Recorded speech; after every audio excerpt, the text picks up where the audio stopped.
Ted Bundy was an undergraduate at the University of Washington. I don't remember if we overlapped. No, oh, okay. No, I'm not asking if you knew him. I'm just saying you were up there and in Washington at the time when many of these crimes took place. Is that correct? At the time that some of the crimes took place, yes. Right. And the question I'd asked you yesterday was, you agree that once Ted Bundy ended up being arrested in Utah, before you took the case, even though he had not been charged in any crime in Washington, you were aware that he was a suspect in a series of murders up in the Washington area. Is that correct? I had only heard a whiff of a suspicion that he might be the Ted that was connected to Washington. Right. So in other words, I'm just trying to clarify. It's not that you had a bunch of evidence, but in other words, it's not as if you end up taking this case in Utah and then you later find out, oh my God, this guy is a suspect in these other cases. You didn't have direct evidence, but you had heard that he was potentially a person of interest in those cases, correct? I'd only heard a rumor because I was not living in Seattle at that time. During that time, I was at Harvard on a fellowship that I was awarded to work with the president and Dean of Arts and Sciences at Harvard. So I was not privy to the media in Seattle. Right. Doctor, I've got to ask you, in the question that I just asked you a moment ago, can you tell me in your answer how the fact that you were at Harvard working for the president and the dean, can you tell me how that answer was responsive to anything that I said? Because when you spoke to me before we resumed testimony, you insinuated that I would have access to lots of media that was occurring in Seattle where I wasn't living at the time. No, doctor, so my question though is that all you had to say was, I was not living in Seattle. Why did you add the comments about who you were working for, how prestigious it was? Was that an attempt, doctor, to, again, kind of tell the jury who you are, how important, how successful, et cetera? How is that responsive to what I asked you? Well, I was away for the year at Harvard. You can ignore the rest of what I was doing there. Well, no, I'm just asking, did you realize when you answered that question that it was not responsive to what I asked? So, oh my gosh, I can't tell you how excited I was when I found out they were going to call Loftus. I don't know if they didn't do their homework.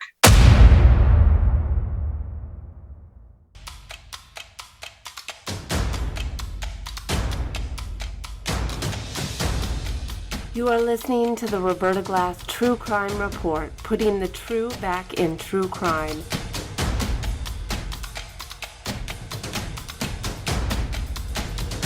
From New York City, Roberta Glass is now on the record.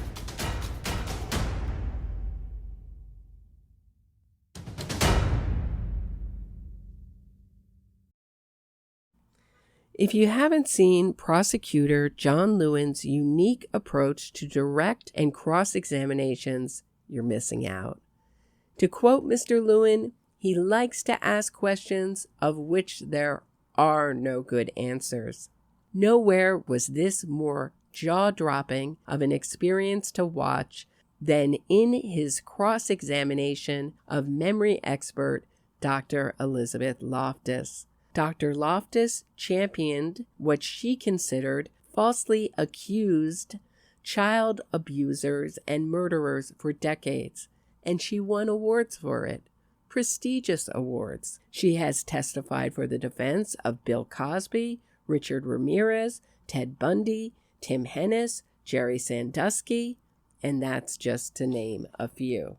Dr. Loftus is so defense-friendly that she even wrote a book about her experience championing the innocence of accused murderers and pedophiles, entitled Witness for the Defense. Lewin's takedown of Loftus over 3 days of cross-examination in Robert Durst's trial was so effective that it has been used in part in Ghislaine Maxwell's trial, in Harvey Weinstein's trial, Bill Cosby's trial, and most recently, Michelle Troconis' trial. In this episode, Mr. Lewin explains his approach and his technique of cross-examination, explains why he loves to go up against Dr. Elizabeth Loftus, and explains how he completely demolished her. Take a listen. Do you worry about that one juror, that one thing that you could have said, the one witness you could have brought up, the one thing? Does that haunt you when you're trying a case? I'm going to tell you the stuff that I worry about. Hold on 1 second. Sure. You can mute this, right? Yeah, yeah. I mean, you can cut this out later. Yeah, I can cut it out later. Yeah, sure. The evidence is overwhelming.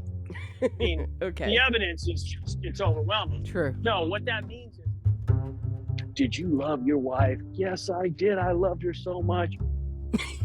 Did you kill your wife? No. Nope. No further questions.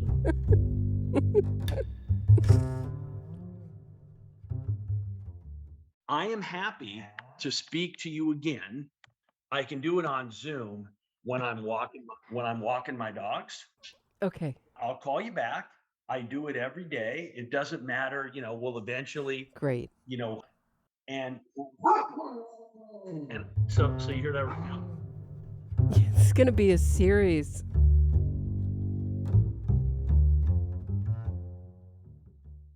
So another incredible witness was Dr. Loftus. You had cross-examined her before. What was that like, and how did you prepare for it? So, oh my gosh, I can't tell you how excited I was when I found out they were going to call Loftus. I don't know if they didn't do their homework, but I had cross-examined her in 2012, and it was a brutal cross-examination. So if we take a step back, Professor Loftus has a specialty that she came to be known for, which is eyewitness identification. That was her original area where she became famous as an expert witness. And what she would do is she would come in and she would testify to issues with eyewitness identification.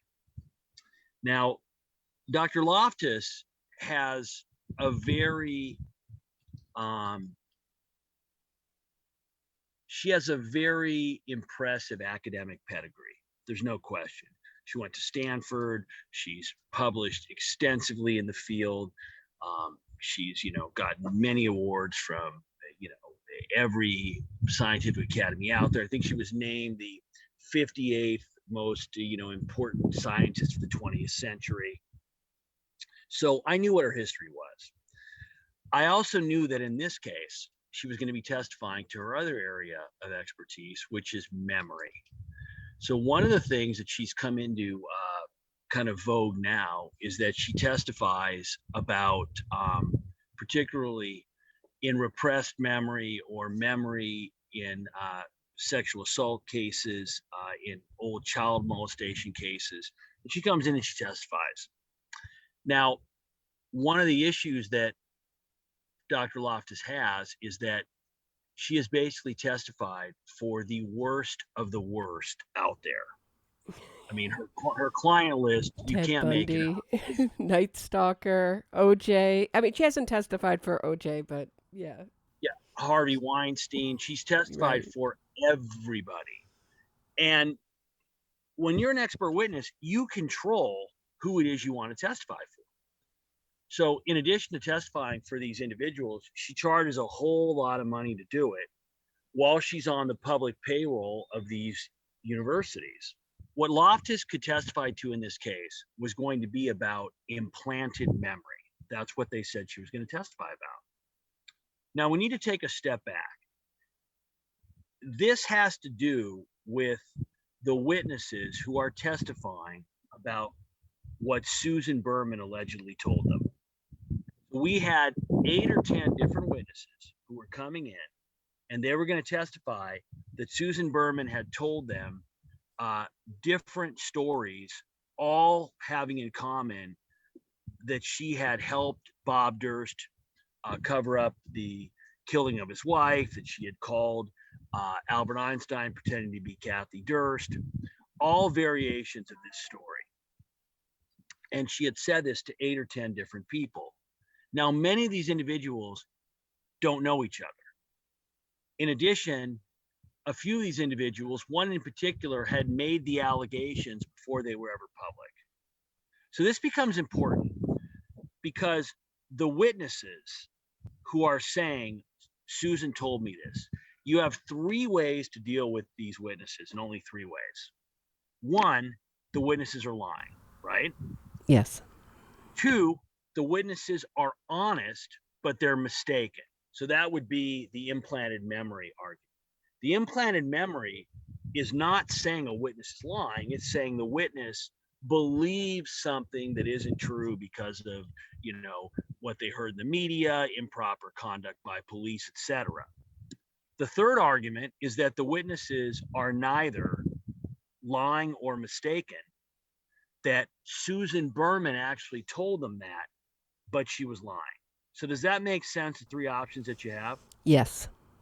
Now, anybody who looks at a case for 5 minutes is going to understand that Loftus can only testify. She can only help you with situation number 2.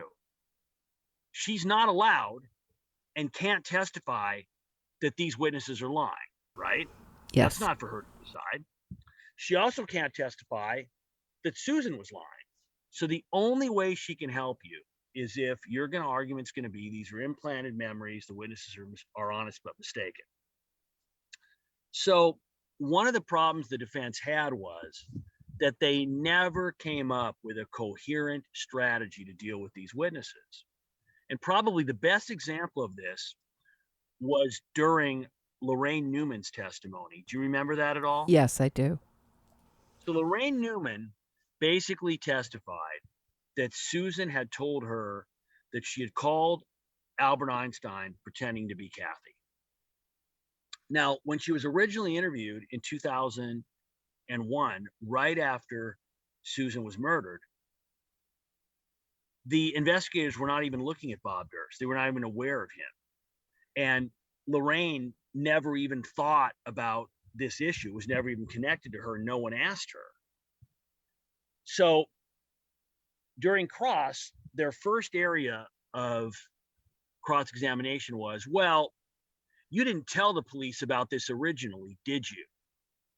Now, that is just another way of saying you're lying. Does that make sense, Roberta? Yes. So you can make that argument, but if you're going to make that argument, you now have to explain, okay, what's the witness's motivation for lying, right? And you really need to probably be coherent, have a coherent strategy with each of these witnesses. And in order to have it make sense, it's going to probably have to be the same strategy, right?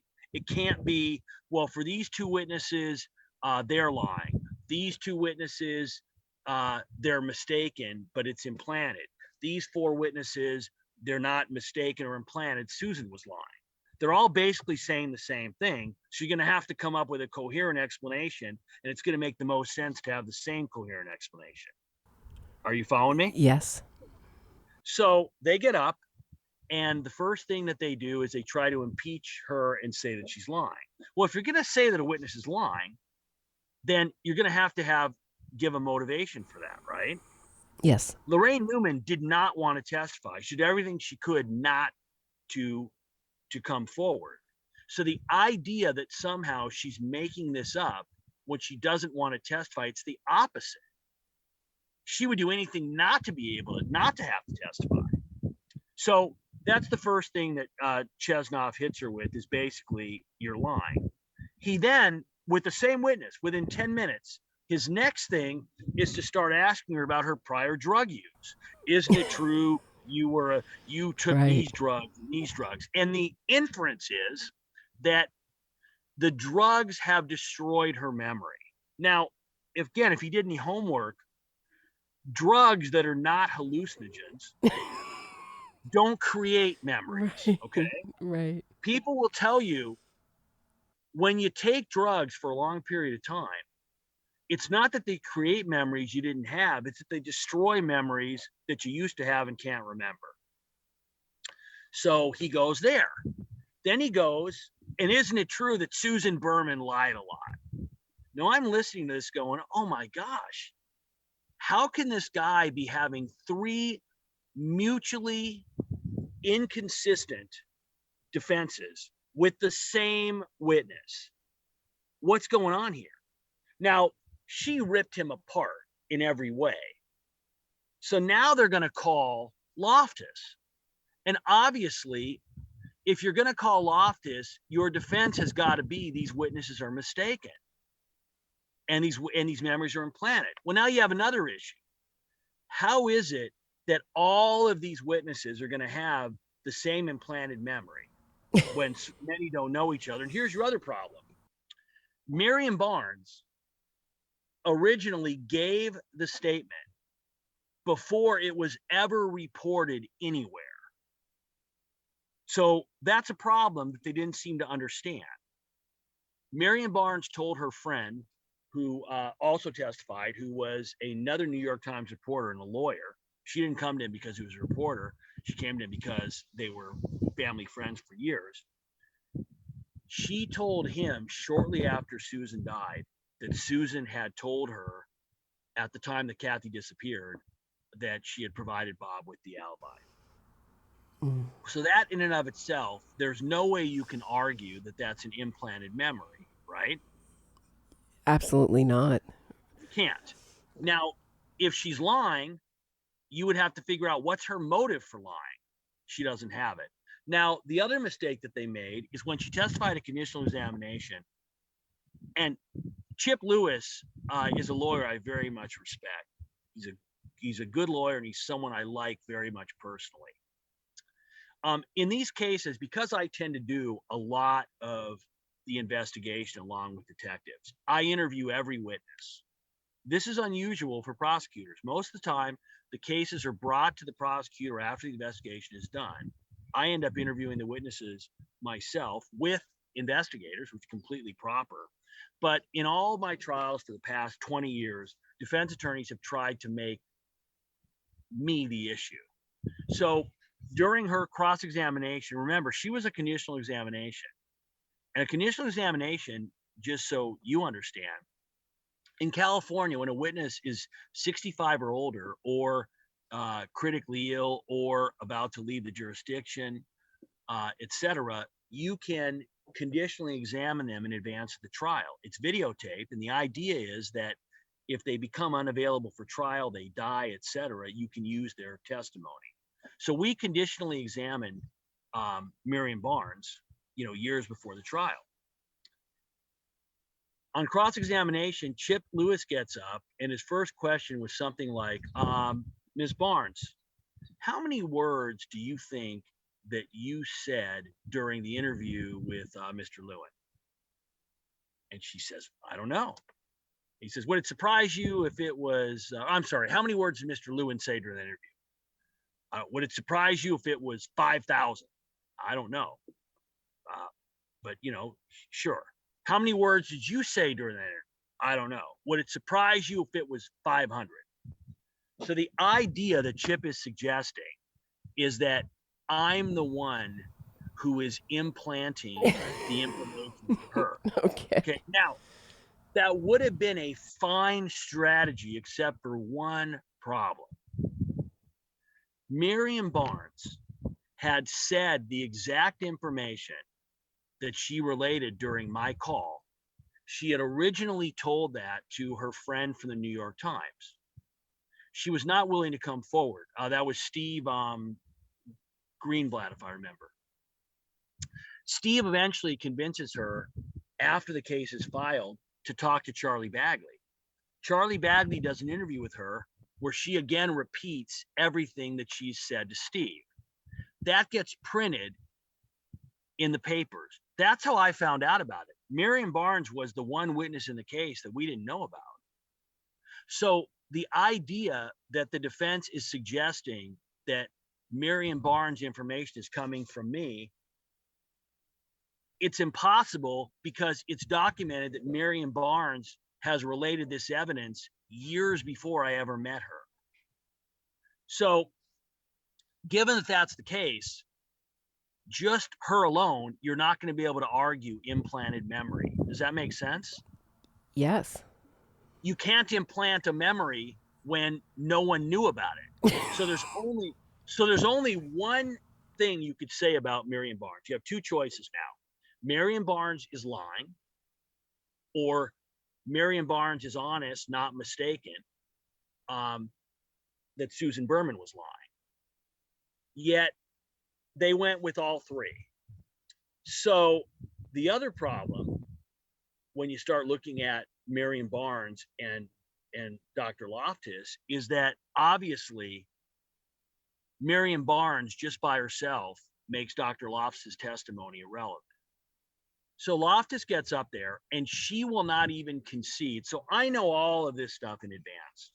I know the defense on their direct, all they did was they talked about her resume and her reputation, etc. And I knew what they were going to do. That's what she did the last time. She has a 3,000 page, resume.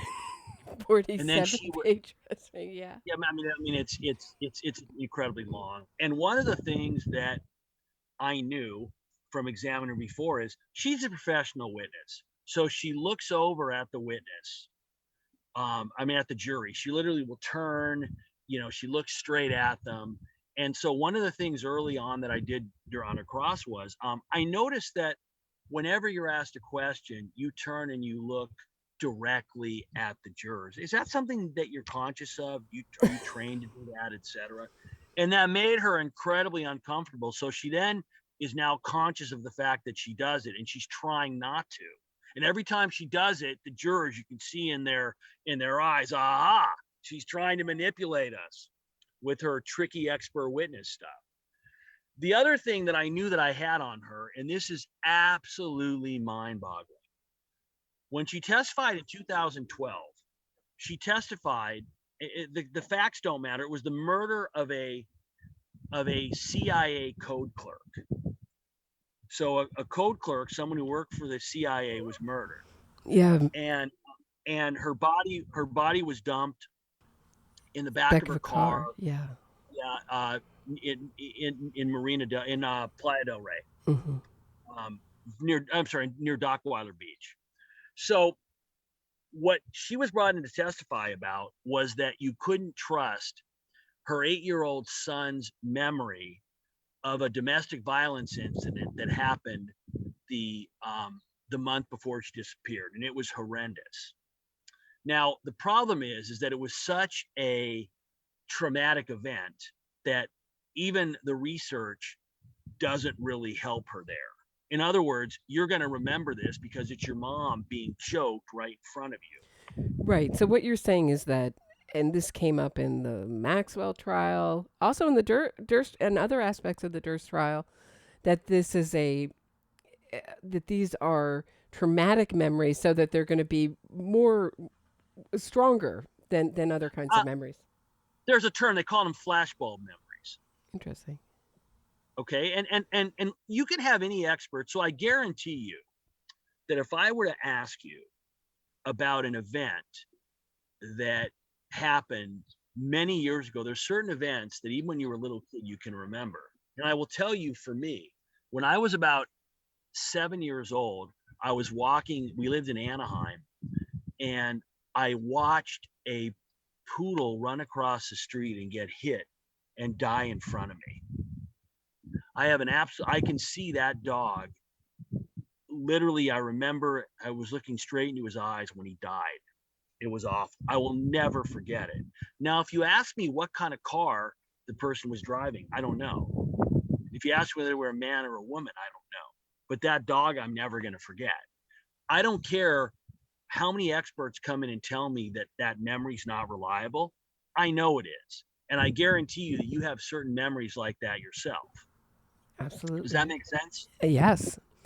Okay. So I like to talk and interview every expert from the other side before I'm going to I'm going to cross them, because I want to know when I interview them, I'm going to test certain things when we're not in court to see how they respond. I'm going to see what buttons I can push, what buttons work, what buttons make them sound bad, what buttons make me sound bad. And I'm going to analyze every detail of that and then figure out what my process is going to be once I have them on the witness stand. So back in 2012, I call up Loftus on the phone. The defense attorney is on the phone with us. I say that I want to speak to her. He wants to participate. I say no problem. So I don't have to ask permission to record her. Okay. I don't have to ask permission. I can do it anyway with a witness. But I decide that I'm not going to do that. So I get on the phone with my detective and the defense attorney, and I say, can I record you? And she says, no, you may not record me. This is the memory expert. Yes. Yes. No, but it's worse than that. This is a woman who has testified extensively about the problems with detectives not recording witnesses because not only is that potentially improper, but even if the detectives are completely honest, you can't then go back and assess what they might have said to the witness to improperly implant memories, etc. So here's a woman who, and this is her tagline. Are you ready? Memory is not like a video or a tape recorder. That's a line that she has used repeatedly. Ross, I'm always going to mispronounce his name now. It's Cheat, who wrote the witch hunt narrative about the daycare cases in the 90s. He said that's the biggest straw man argument. Nobody says that memory is like a tape recorder. Nobody says, oh, I'll have to go back in my memory and play back the tape. No, they say, oh, it's not as good as it was. My memory isn't as good as it was when I was young. So it's the biggest straw man saying for that to be your tagline even. Yeah. But there's a bigger problem. There's a bigger problem. So when I get her on the stand, yeah, one of the things that that I end up hitting her with is, so if we back up, when I examined her in 2012, my memory is one of the first things that I said to her is, Dr. Loftus, you've testified, hundreds of times. Yes, blah, blah, blah. Can you answer only the questions that I ask and not necessarily the questions you want to answer? Well, I don't know if I can do that. What? I can't do that if you're misrepresenting. Well, doctor, do you understand? Your role is not to determine what information you want to give.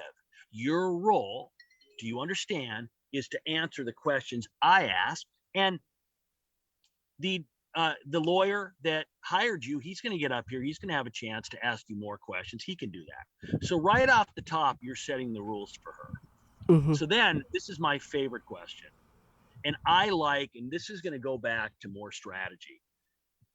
Lawyers are taught, and I adamantly disagree with this. When I lecture on cross-examination, it's the first thing that my biggest pet peeve. Lawyers are taught that when you cross-examine, it's not about the question. It's not about the answer. It's about the question. So you only ask questions that you know the answer to, and you ask what are called leading questions. Isn't it true that you said X, blah, blah, blah? And the idea is that you are, quote, controlling the witness. There are famous lawyers who have said, I don't even care what a witness's answer is on cross-examination. It's all about my question. It's so arrogant and egotistical that it's amazing to me. Now, the problem with that is the jury listening to it knows that you're playing games and bullying the witness and not giving them a chance. But the other problem is that if you only ask questions that call for yes or no, you don't give the witness a chance to make giant mistakes by giving narrative answers that take them into places they don't plan on. I know that when I am cross-examining a witness, that I know where I'm going. And I'm very confident that I'm quicker than they are. And that if it comes down to who's going to end up making a mistake, it's much more likely to be them than me. So what I try to teach people when I teach on cross-examination is it's not about asking yes or no questions. It's about coming up with questions where there are no good answers. And it's also about taking the witness where you want to take them. So as an example, Liz Loftus is not an unbiased witness. Do you agree? Yes. She's not an objective witness. But I'm not going to say, you're not an objective witness, because that's not helpful. I'm going to say, doctor, do you consider yourself to be an objective witness? That is not a leading question. By the way, this is another thing the defense never figured out in this case. Leading questions are not questions that call for a yes or no answer. Every leading question does call for a yes or no answer, but not all questions that call for a yes or no answer are leading. So you can ask, what is the thing? Did the car turn left at the light? That's a yes or no question, but it's not leading. Leading is, isn't it true that the car turned left at the light? So when I ask Loftus, do you consider yourself to be an objective witness? That just lets her dig her own grave. Oh, yes, I consider myself to be objective. I'm just here about the science. I know that that's a question that she likes because she thinks that she's getting over and is making her point in a way that's going to help her side. She doesn't know that there's a trap door coming and she's going to fall about 60 floors and hit her head on the ground, but I'm just laying it out there. So I ask her, do you consider yourself an objective witness? Yes, I do. And your role is to only tell the science. Yes, it is, etc. And, you've testified, for the defense, almost exclusively yes. That's only because they're the ones that asked me. So basically, you're just saying you're here to only come in and just explain the science. Yes, I'm a scientist. That's what I do. So I know that a question I'm going to hit her with is, did you write a book? I've written many books. Did you write a book? And then I give, who the co-author is, etc. When I say the title, Witness for the Defense, is that a book you wrote? Yes. Witness for the defense. Does that sound objective to you or unbiased? And then I read the line. It's something like this. He was, the prosecutor was 30, was in his early 40s. He was thin and tall with straight hair, like all prosecutors, he was not happy to see me coming into the room. Okay? I mean, she's writing The that. book is just like that. I know. Yeah. I mean, but are you kidding? I mean, it writes itself. So basically, my goal with Loftus, and I did this in the first trial, and then I hit her up and I think the question was, now you've said that memory is not like a tape recorder, video recorder. Can you explain what you mean? So she now takes that as an opportunity of, she's going to make her points again. She goes through the whole thing, and she thinks that she's now cut me. Does that make sense? Yes. Yes. So she thinks, and I like to say it this way. In cross-examination, there's usually a rabbit and there's usually a snake. Oftentimes, the expert witness thinks they're the snake and you're the rabbit. Okay? Mm-hmm. And my job is to make them think they're the snake as long as possible until I start burying my fangs into their body all over the place and they don't know what hit them. And they just bleed out on the stand. So Loftus is giving her explanation. Yes, no, memory is not like a tape recorder. It's not like a video recorder, blah, blah, blah. Let me ask you, doctor, is a tape recorder like a tape recorder? I don't understand what you mean. Is a tape recorder like a tape recorder? That doesn't, well, I don't know what you're talking about. Doctor, do you recall when I interviewed you in this case? No. You don't remember me calling you on the phone and asking to record our conversation? Yes, I do remember something like that. You refused to let me record the conversation, correct? Yes. Why? Now, that why question is incredibly important. Do you know why? Because she has to explain herself, I would think. No? Give me a good answer. Right. Tell me right now, Exactly. what could possibly be a good answer to that? Oh, she said she needed more time to think about it, but that wasn't her No, answer, right? No, but I'm saying if I ask you right Mhm. now that question, Yeah. is there a good answer that exists? No, there isn't matter a good. how There's no time good answer to that. There's not. No. So I'm going to ask that why question. I'm just going to sit there. And by the way, this is also my favorite. They'll say, and this happened a lot with her, I need more time to think about it. Oh, we'll wait. That was great. I love that. I love that. I was like, I'll we have say all the that time we need. I'll say that Yeah. repeatedly, and they just sit there. So basically, once the jury hears that, her credibility is destroyed. Does that make sense? Yes. I mean, she's completely biased, the witness for the defense thing. Oh, it was very funny, which I could not believe, when she actually said in response, I don't have it in front of me, but I remember something to the effect of, when I hit her with the fact that you're saying how no prosecutor's happy to see me when I come to court. She literally responds that at one point she says, and you don't want to see me in court either. Something like that. While she was testifying. Wow. And my response was, are you kidding me? I'll pick you up and drive you to court. Anyway, when she made the comment about the tall, thin prosecutor, I can remember this. Chesnoff literally pipes up in front of the jury something like, well, she's not talking about you, in front of the jury. Now, I've always had, I'm not a thin guy, I've always had a weight issue. Uh-huh. And I will take that comment from certain people. But so my response was something like, geez, Dave, that's the pot calling the kettle black. Anytime you want to bring in a scale, I'm happy to step on it with you. So that's the kind of thing that was a lot of fun during this trial.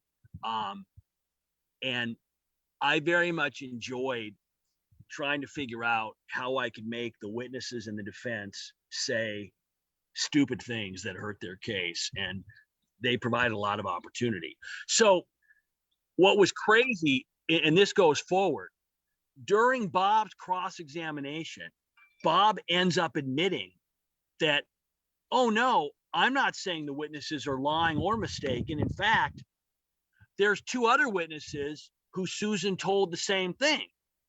And we're in shock because Bob on his own, and he called her the doctor lady. That's what he called Loftus. Uh-huh. He basically said during his cross that he disagreed with his own expert, and he disagreed with his defense. So the defense is saying the witnesses are lying and or they're mistaken, and Bob gets up there and says they're not lying or mistaken. Susan was the one who lied when she told them that, which, by the way, was the smarter defense anyway. So Bob on his own had a much smarter defense than his lawyers did. Now, it didn't really matter because, it's kind of like that's the best choice of three bad ones. But why is Susan? There's a lot of reasons why Susan might lie to cover up what Bob did. Does that make sense? Yes. Like she might lie to protect him. She might lie and say Bob did not do something when he did, but there's no way that she's going to be making up that Bob killed his wife if he didn't do it. Right. So anyway, that was kind of Loftus. I had a great time. Oh, the Wait, other I have issue one. I have two more questions about Loftus. One is her arrogance. I thought what you did was just incredible. It's an epic cross examination, and it's in a playlist. I encourage my audience to listen to it on my YouTube channel. It's in a playlist. You can. What you do is you just destroy her. So, do you think that it was an important part to show her arrogance to the jury? And I mean, I guess she is an established person. Should she be that arrogant? And why did you think that to bring out her arrogance was so important? Well, I'm gonna talk about a few things with Loftus. So number one, I understood that the reason the defense was using her, they hadn't really thought about it. It didn't make any sense. She only covered scenario number 2, right? Meaning they're honest but mistaken. Yes. I could have easily used her as my witness, meaning I could have basically gotten her up there and said, now you agree that, and I did ask her this, and she tried to fight it because she's up there as a paid gun, as a hired gun. But I basically am hitting her with, you would agree that the only value you have in testifying as an expert, you can't assess the credibility of the witnesses, and you can't assess Susan's credibility. You can only talk about the implantation of memories. So had I done that, it would have dismissed her testimony. But this is how it works. Lawyers only start off with so much credibility, if that makes sense. So every time as a lawyer, you call a witness or you make an argument, if that argument lacks credibility, it goes into your credibility bank and eventually you run out of credibility. So one of the things you want to do is you want to make the other side call witnesses and make arguments that diminish their credibility. And so I wanted to make sure if they were calling Loftus, I wanted her to testify, that they would pay a huge price and that I would just obliterate her, not just for her testimony, but for what it would do to the credibility of their case. In addition, and I'm not going to hide this, I was personally offended by her testimony. I'm disgusted by the fact that this woman is paid by the state of California. She's a tenured professor. And then she goes out and she is testifying for every disgusting, high-profile, wealthy criminal out there. Bill Cosby, Harvey Weinstein, every serial killer. It bothers me.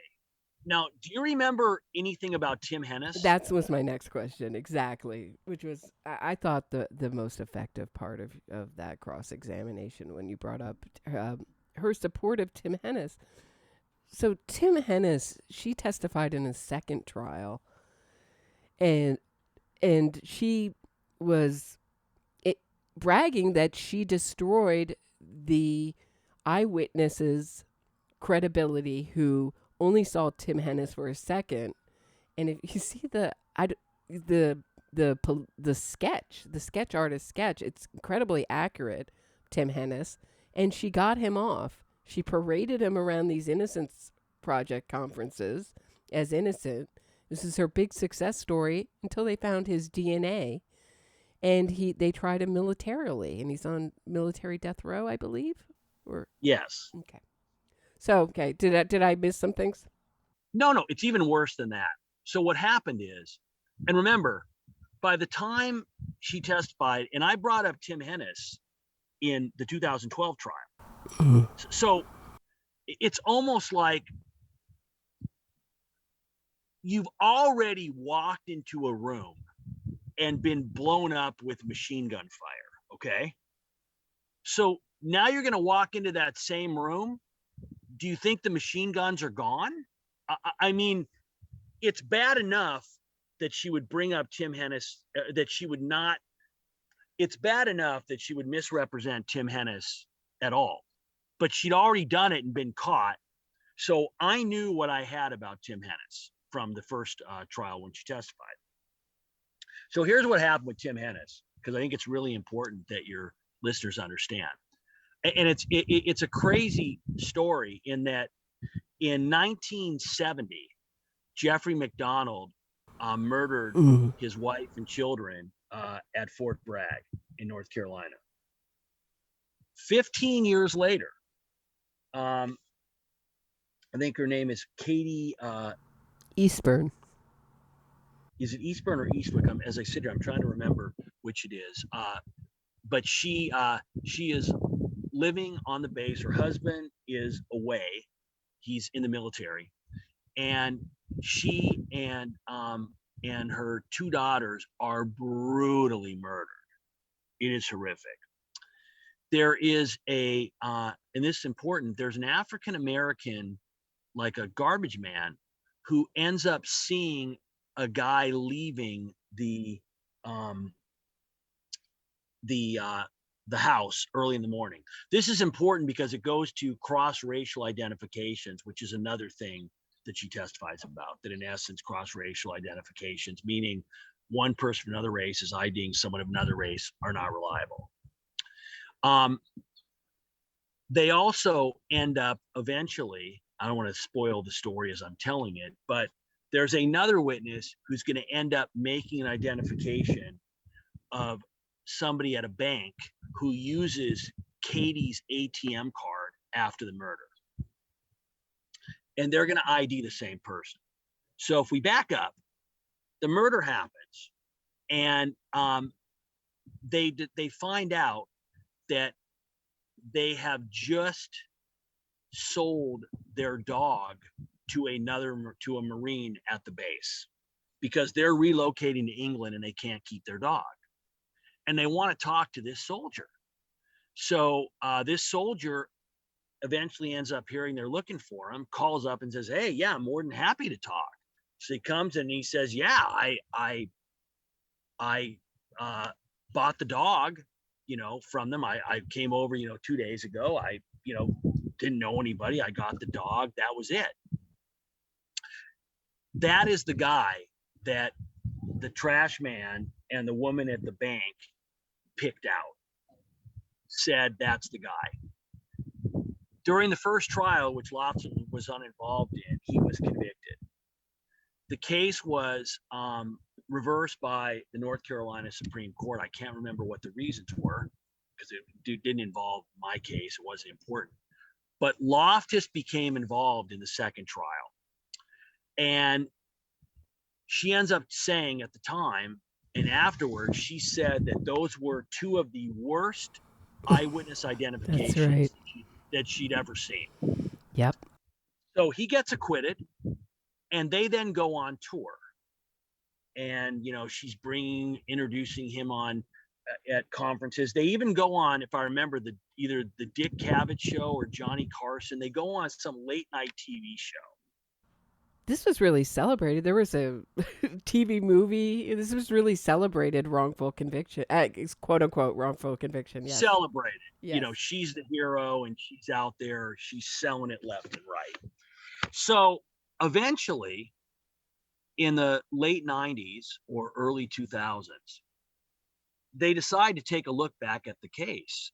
And now we have DNA, which wasn't available in 85. They end up going through and they run Katie's rape kit because they find semen and DNA. And who do you think that DNA matches? Tim Hennis. That soldier who had said, Right. "Yeah, I got the dog, but I never had." So anyway, they bring him back into the military. He was like on reserves. That's right. And they call him back in because double jeopardy doesn't attach to a prosecution from the military. So they try him in a military court for the equivalent of for murders in the military court. He's convicted, sentenced to death. Loftus has nothing to do with that case. Okay. Yes. This is what's disgusting. She's doing interviews, one of them with Orange County Magazine, a couple of years after this guy is convicted. And she is telling the story of Tim Hennis as if it was a wrongful conviction with nothing about the idea that his DNA matched. It's beyond offensive. I mean, it's beyond disgusting. Mm-hmm.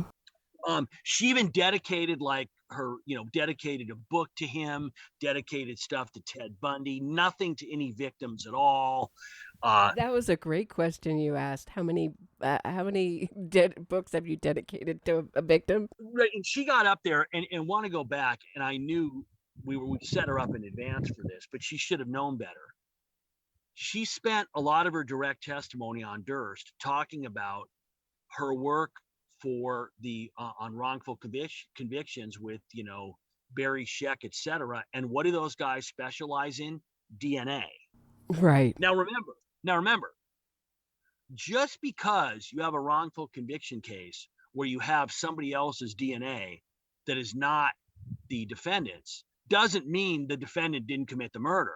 Thank you for saying that.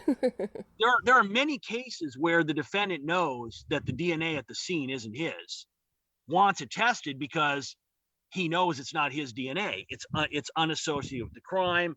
It's a second person that was there, but or it's a gang. Correct. Right. But Loftus is basically making the point during her direct examination that DNA is the gold standard, and that basically what supports her eyewitness identification testimony that they have the wrong guy is that DNA later showed who the real guy is. Now she's saying this knowing the Tim Hennis situation, but not thinking that we're going to have all of her stuff. And I don't know if you noticed, but what Loftus did for all my questions was, I don't remember. I don't know if I said that. Can you show me the quote? Well, I knew she was going to do that. So we had every quote she'd ever said. I had every paper she'd ever written. Right. So whenever she would say that, I would impeach her with it. And then I would sit there while she read it. And she has to go, yes, I did say that. I don't know what I meant when I said that. That wasn't, I don't know what the context was. Well, read the transcript. So basically, this woman has the nerve to get up there and to basically misrepresent.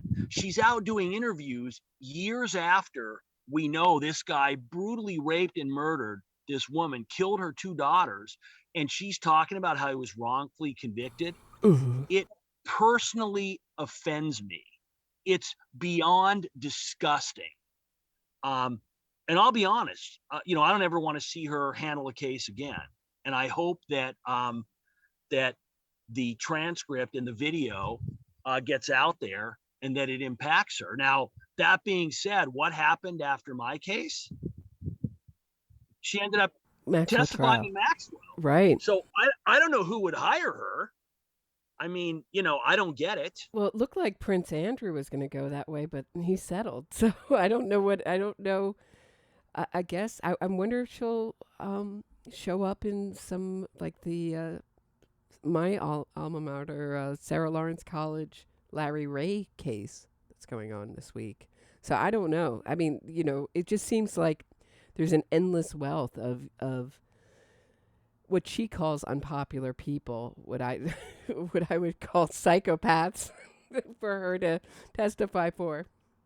Yeah, I would volunteer my time to fly around the country cross-examining her. Yeah, it's just an incredible, you just demolished her. I've never seen anyone demolished so terribly with so much practice too. I mean, she's done how many cases? 600, did you say? Well, let me tell you the great thing about expert witnesses. And this is what I love about cross-examining them. Expert witnesses are so cocky and so arrogant that generally speaking, they're not used to lawyers attacking them in their own area of expertise. We went back. I had every study she'd ever done. I had every quote she'd ever made. I had every article she'd ever written. And I'd gone through it, quotes from her books. So I was loaded for bear. She didn't do her homework. She doesn't remember the things that she said. The other great thing about expert witnesses is they are like, what's wrong with me? I got to think right now. They're like, Freddy Krueger or Jason. You can't kill them. They keep so what's great about them is that you kill them, you cut their heads off, and they come back for more. So the problem that I have with expert witnesses is making myself stop because it's so much fun.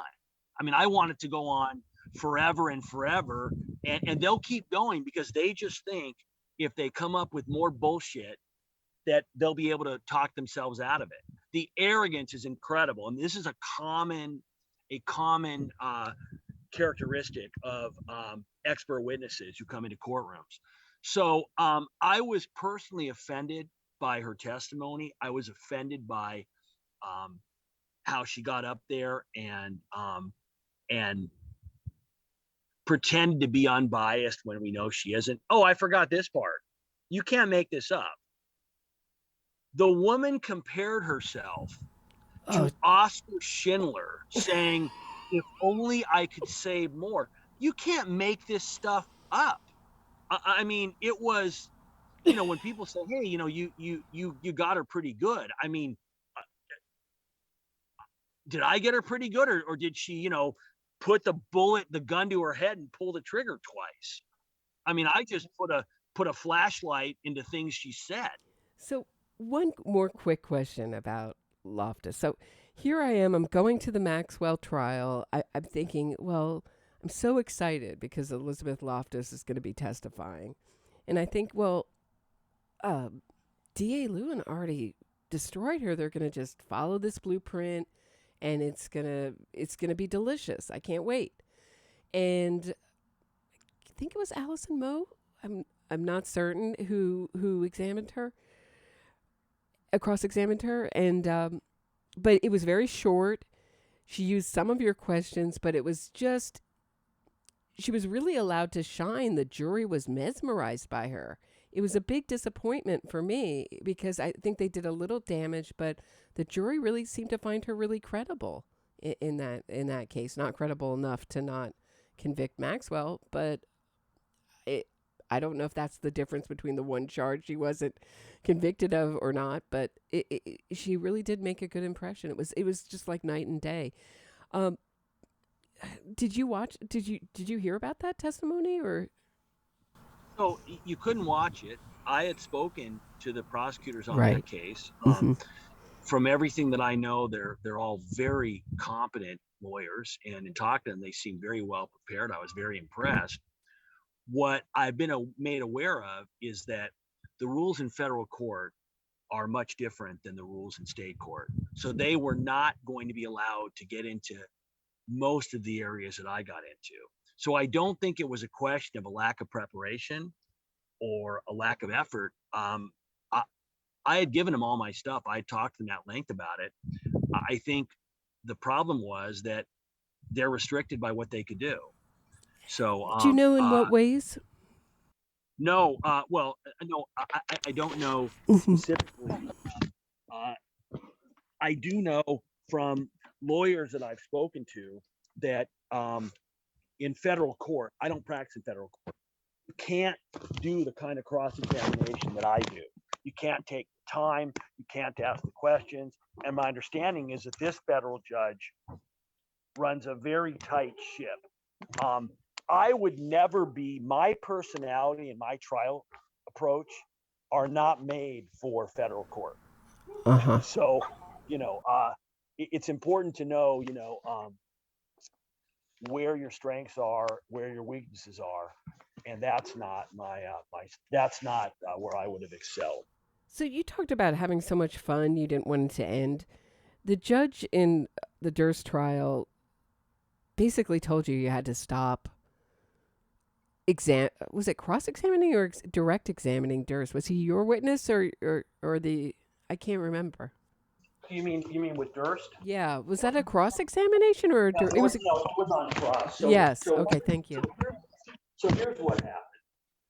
The judge was very concerned that we were not going to be able to finish. We had jurors that had commitments. We were losing them, left and right. We had severe issues with COVID. We didn't know what would happen with Bob Durst, and he wanted me to finish. And so the problem was that, I had a very specific, very organized way that I went through cross-examinations. There's a lot of complaints. Why did I take all this time? What was I doing? If you look, it was very organized. I had an exact approach that I was going through on cross. And that meant, first of all, show who Bob was. Secondly, show what the relationship was like with Kathy. Third, go through how Kathy disappeared. Fourth, go through how he knew Susan, close to the relationship. Go through how Susan, was killed. Go through the reinvestigation. Go through Morris Black. Go through the flight afterwards. Go through the Pennsylvania jail calls. Go through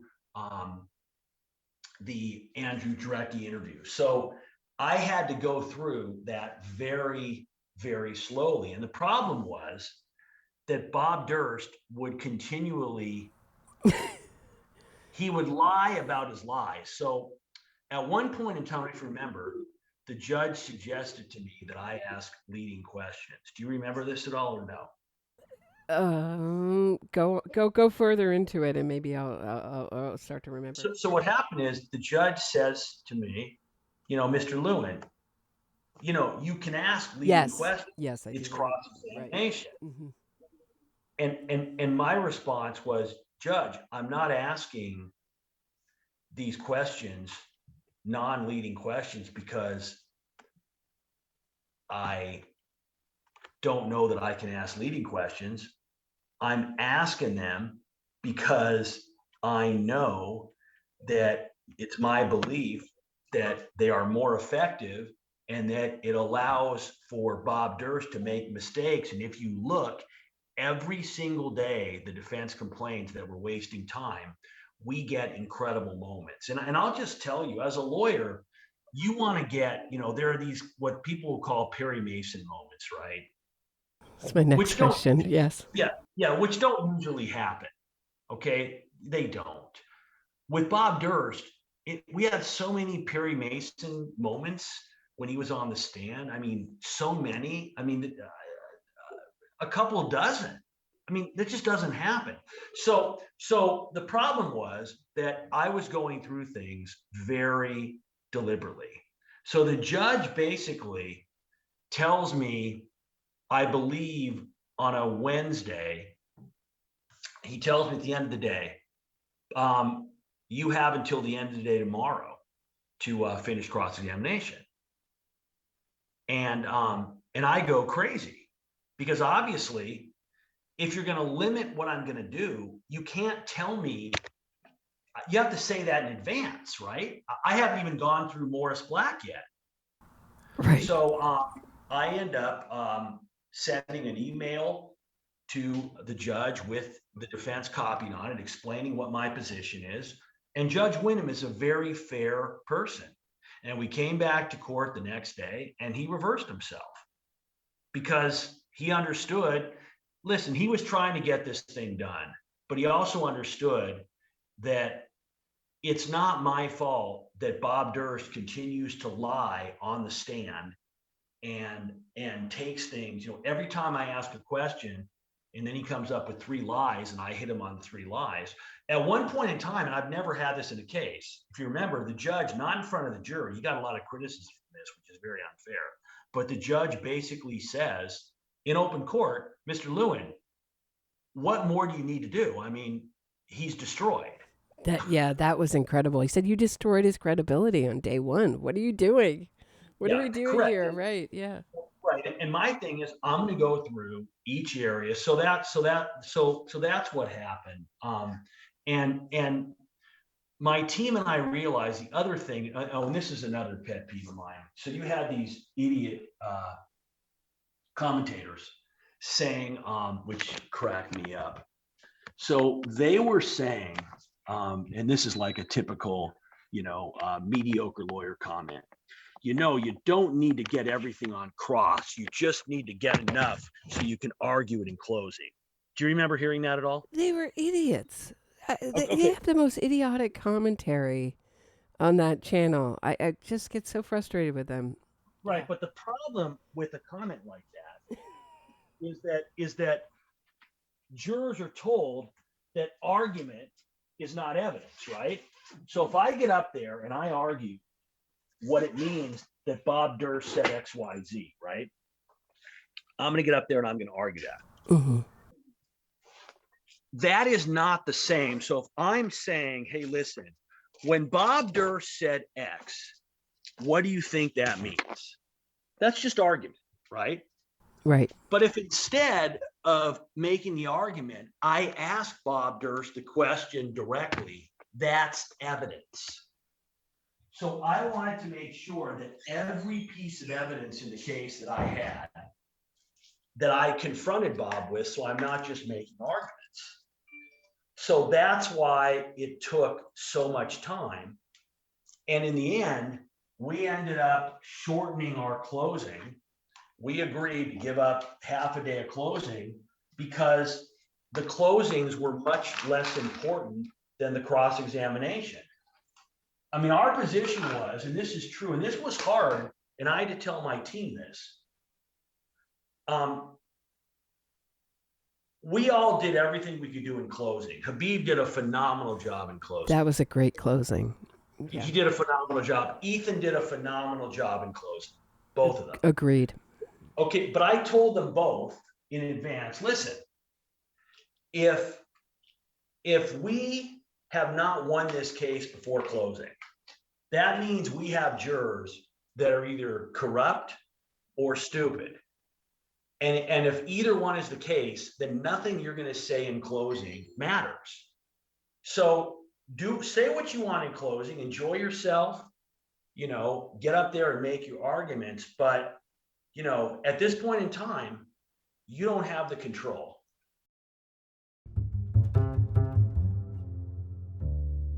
John Lewin's got a lot more to talk about. Stay tuned for the next episode.